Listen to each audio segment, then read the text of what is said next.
What's up, YouTube? Toddy B from Rippin Lipz. What's going on, everybody? Holiday season's coming. So just to kind of throw out for people who are watching this video, maybe an idea to pass along to somebody to get you here, maybe. So we haven't had a lot of fishing videos coming your way in the last month or so. I was kind of scrolling through the videos the other day. I realized that these unboxing first impression kind of videos are something that is going over really well. So I'm going to try to keep bringing that to you anytime I get something new to me or something that I just think is really, really nice. Try to bring some kind of video to you just to kind of pass the word along to you guys. And I'm guilty of it too. I go on YouTube all the time. If it's something that I don't know much about, I go on YouTube, I type in whatever. In this case, you're going to be typing in KastKing Royale Legend baitcasting reel. And then you're going to get a review, and you're probably going to see this one come up because it's just the way it's going to be. It's going to come up for you. So basically, I already told you what we're going to be doing. Little unboxing. I got my little Christmas order from Amazon today, and this was part of it. This was a little treat for me.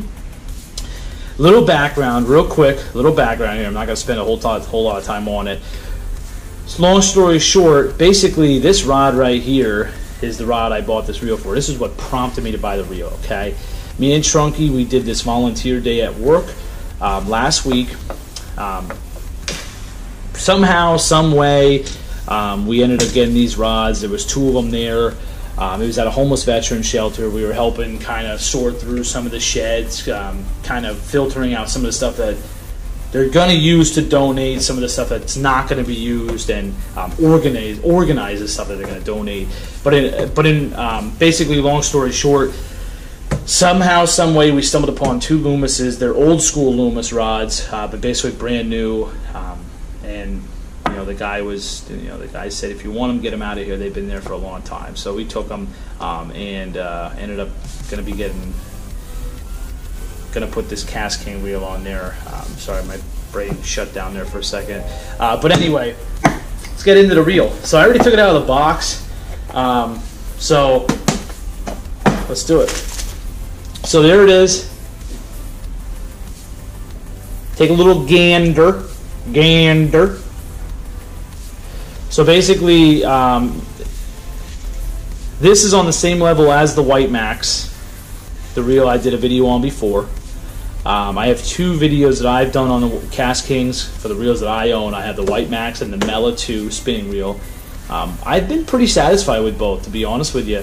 I actually used the Mela 2 pretty much this year. I put it on a rod that I wasn't using that often, but now I'm using it more often just because it's all black. It looks so freaking nice. And I've had pretty good luck with the reel so far. So anyway, back to the reel on hand here. Same level as the White Max. This one has a faster gear ratio for people who are, who get tied up in gnats. This one is a 7.0, so basically a 7-to-1 gear ratio, line retrieval, whatever you want to call it. And the White Max, I believe, is a 5.8. And I know if that's a little bit off, somebody's going to correct me on that, but I believe it's a 5.8. It's right around there, 5.8 to 1. So the White Max I've been pretty happy with. This is literally the same exact looking reel. It's just black instead of white. So it's got the red accents on the spool. It's got the red accents on the star drag, the tensioner knob. It's all basically the same type of handle. They have these foam grips on here, which are really, really nice because they don't get slippery. Even if your hands are wet or the air's a little moist, they don't get slippery, which is awesome. I like them, and they're real light, which is really nice too. They don't add any weight to it. So nice star drag on here. I talked about that in the White Max video. Everything is really, really sharp looking on these reels. Basically, I already did this right out of the box, so I don't forget. But this little lever here on the left, you pop that down and spin it. It's for your centrifugal drag, centrifugal weight, should I say. I already switched that. I did 3 and 4, the opposite sides. I pushed those in, so And then when you're going to set this, you have your adjustment here on the side, and then you have your tensioner. Those are the two main ones that you really want to focus on when you're adjusting baits and weights and that kind of stuff. I was going to go out and line this up and do some casting with it and everything. It's really freaking cold out, and I figured the main reason behind that was I'm not going to put line on this right now because I'm not going to be using it for probably a couple months now, to be quite honest, just because we're in the winter time now, and probably won't do much fishing here for the next couple months, unfortunately, unless it's ice fishing, which I won't be taking this ice fishing.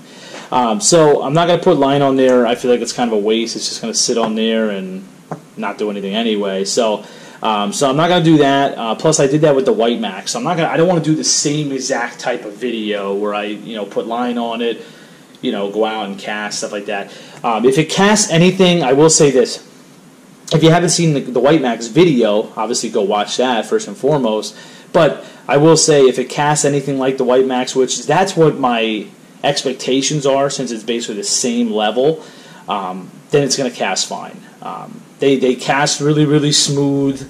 And basically, for anybody who has been fishing with bait casters for a while, or who hasn't been, to be honest with you, when you first get this, or when you first get any reel for that matter, and I talked about this a little bit in the other video, what you really want to do, first thing I would do is, the centrifugal brake. Like I said, I switched two of those opposite sides, push those in, have the other two up.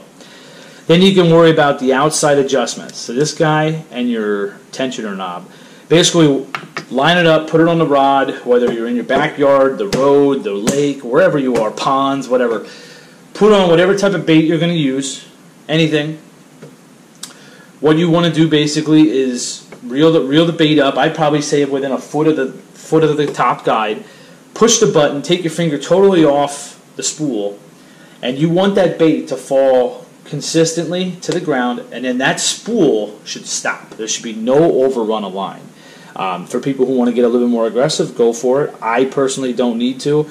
I feel like as long as you have that set properly, you have full control of your cast, because you can really zing it and you're still not going to have a backlash. Or if you just want to do a nice easy flip, you have that too. So people want to get more aggressive, go for it. That's just one tip there as far as initially setting it up. I'll probably drop a couple drops of oil on this bad boy. I did it on the other ones. But I just want to do a quick unboxing of this thing here, just so you can kind of see it. First initial impression, same as the White Max, really smooth out of the box. Everything seems to be working properly here. The tensioner, I always like to check to make sure it's actually doing its job as I tighten and loosen it and spin the spool, so that's doing its job. Drag feels good. I love that clicking, so I know I'm actually adjusting something. So nice strong star drag. This knob over here, we'll probably end up just keeping that at 5. We'll put it midway there. That sounds good. And then this is going to be going on this rod, as we touched on. So put this on here real quick. So this reel here, it's going to be going on here. This rod here, it's a 6-foot half-ouncer. It is fast, but it's softer. So my plan is to use this for maybe some real light Texas rigging. Probably actually I might even throw like a Carolina rig or just a weightless Senko on this bad boy too, because I feel like this will actually throw a weightless Senko really, really well, whether it would be regular Texas rigged or a wacky style. I feel like that's probably what I'm going to end up doing. But when you put it on a rod, that's usually obviously the real test, because you're not going to fish with just a bait caster. Feels really nice. Palm of the hand feels really nice, and like I said, it's smooth. It's smooth, and it's right along the same lines as where the White Max was. The White Max that I bought. Actually, one thing I saw. so I'm not going to drag this on and on and on here. But the one thing I did see on the side of this box, for people who do saltwater fishing, I just want to let you guys know, on here it says saltwater approved. So they must have designed this so stuff is sealed up and it's, you know, it's resistant to any type of corrosion. So I think that's a pretty good tidbit to throw in the video here for people who do saltwater fishing as well. You have the option to use this in saltwater fishing. I don't recall if the White Max said that, because I don't think I really looked at the box like in detail during that video, but this one is saltwater approved, so that's awesome. And yeah, I mean that's basically about it. I'm not gonna, you know, drag this on and on and on, but this reel was right along the same price point as the White Max. It was $37, I believe it is, somewhere in there. If you need a bait caster, you know, whether it's a spare rod, a rod that you don't use much, or if you're looking for a bait casting reel for a rod that you do use a lot, try one of the KastKings out. I'm going to sit here and throw that out there, and the reason why I say that is because there's people out there that you don't want to spend a ton of money on a reel. I mean, some people do. I have reels that are a lot more expensive, but you don't necessarily need to spend a ton of money to get something nice. Bait casters are a little bit different. Usually, at times, bait casting reels, it's not like spinning. Bait casting reels, I feel like there can be a difference there when you go from, let's say, a $40, $50 reel and you make that jump up to a $100 price point. There can definitely be a difference, and the big difference is when it comes to casting. But I will tell you, the KastKings, the White Max that I fish with, works really well. Now that I have on a bigger rod, I've been using with heavier weights. So we'll see how this does. But I hope you guys enjoyed the video, the unboxing here, the quick little first impressions here. Same as the White Max. Go check that video out. I showed you some casting and stuff like that in that video with it right out of the box. So go check that out. And check out my Mela 2 review. Chad did a review on a Centron, I believe it was, the spinning reel. We definitely, I've been impressed with the KastKing reels for the money. So I think you guys will too. As long as you're not expecting it to be, like when you're talking like a $200-$300 reel, there's probably going to be a little bit of difference there. But for what you're getting with the price here, it's a really solid reel, and I would recommend checking it out. But I hope you guys enjoyed the video. I hope you guys enjoyed all these unboxing and review videos. I'm going to keep them coming at you. And God, I can't wait for fishing to start again. And hopefully ice fishing begins soon. Everybody have a good holiday. I hope you enjoyed the video. And if you did, hit that thumbs up button. Subscribe to Rippin' Lipz. Get ready. There's going to be more exciting stuff coming in the future. And happy holidays, boys.